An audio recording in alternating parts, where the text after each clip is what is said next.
Hi everyone, this is the first lesson in the series looking at Julius Caesar. Specifically in this video we're going to be taking a look at some of the key characters and some of the key quotations that you need to know ahead of your exam. So by the end of this video we're going to be able to recall some of the key events within the play, we're going to understand some of the key quotations for the characters, and you'll be applying your understanding to attempt some exam style questions. Look at the events and put them in chronological order. So we're not looking at all the events within the play, we're literally just looking at the first few major events that are key to the understanding of the play as a whole. So the first one says then, Antony offered the crown to Caesar 3 times, but Caesar refused it each time. Flavorus and Morellus see a lot of Roman citizens on the street, hoping to see Julius Caesar after he's defeated his enemy. A soothsayer calls out to Caesar to beware the Ides of March. Caesar tells Antony that he doesn't trust Cassius, and Cassius and Brutus speak about their doubts about Rome's future. So if you'd like to pause the video here and go through it at your own time, please feel free to do so. We're now going to jump ahead and look at the correct answers in chronological order. Class feedback. Check your understanding against the correct answers below.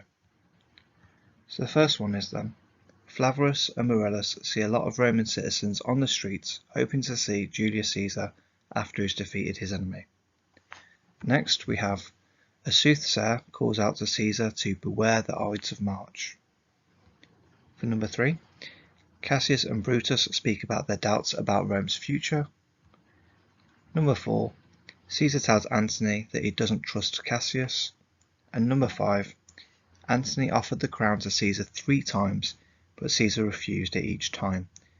So it's important that you get the idea of the actual chronological order of the key events within the play, and if you're still not sure about the rest of the play, we will be going into it in more depth in our next videos as well. Before we move on as well, it's important to try and think about these events and see if you can recall a quotation from the first 5 events in the play that we've just mentioned. Now what we're going to do is have a look at a series of quotations that will be really helpful when approaching an assessment for Julius Caesar. When you look at each quotation, there are going to be a few key words missing out.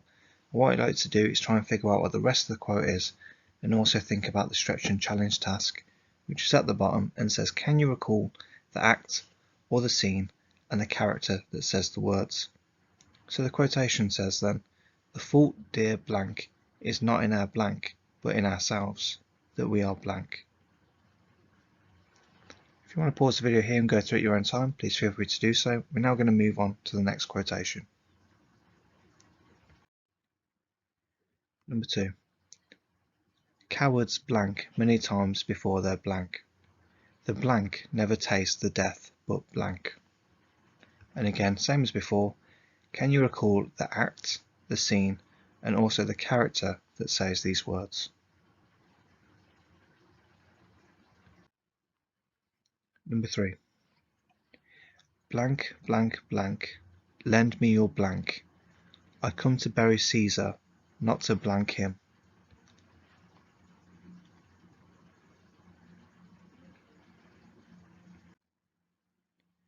Next we have, this was the blank Roman of them blank.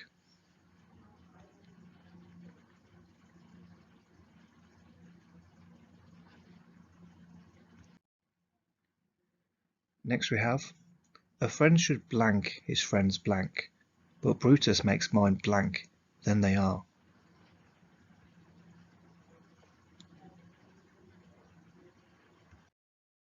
Class feedback. Check your answers against the 4 quotations. So number 1, the fault, dear Brutus, is not in our stars, but in ourselves, that we are underlings, and that is Cassius Act 1, Scene 2. For number 2 we have, cowards die many times before their deaths, the valiant never taste of death but once, and that is Caesar in Act 2, Scene 2. Number 3, friends, Romans, countrymen, lend me your ears. I come to bury Caesar, not to praise him, which is Antony in Act 3, Scene 2. Number 4. This was the noblest Roman of them all, and that's Antony in Act 5, Scene 5. And our final one, number 5.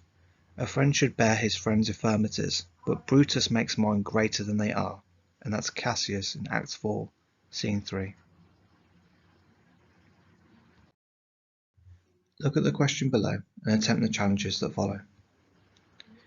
So the question is, Brutus is just as responsible for the death of Caesar as Cassius is.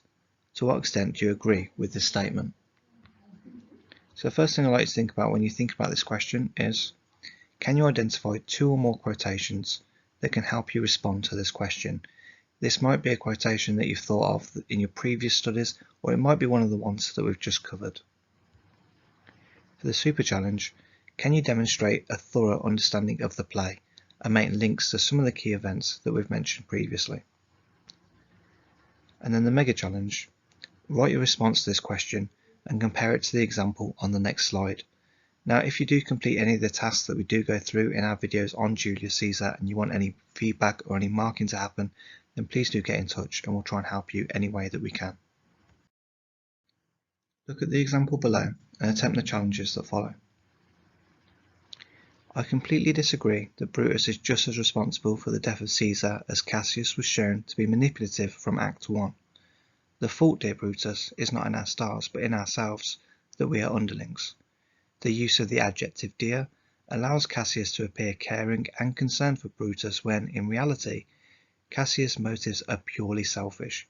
Cassius knows that Brutus is a man of the people and seeks to manipulate and control him to join the conspirators. So what I'd like you to think about then is the following questions. So do you agree with what the learner is saying in this response? And if that's the case, then try and justify your answer. Then the super challenge. Do you think that what the student says is correct? Are Cassius' motives purely selfish? And can you recall a quotation to justify your answer? In our next video, we're going to be going over the following things. So we're going to be looking at how to recall some of the key events in the next section of the play. Can you understand some of the key quotations, all of which is going to help us work towards our final exam? And finally, can you apply your understanding to attempt an exam style question? And if you need any support with this in terms of structure or anything like that, then please do get in touch. If you need any additional help or support, then new videos will be added every single week. Alternatively, you can leave us a comment below or visit our partner channel Bookworm Teaching for more lessons and guidance on all things English. If you've made it this far in the video, guys, I just want to say thank you for sticking with it. If there is anything that you struggle with, please do reach out and let us know. We'll try and create something to help you as soon as possible. Thank you, and bye-bye.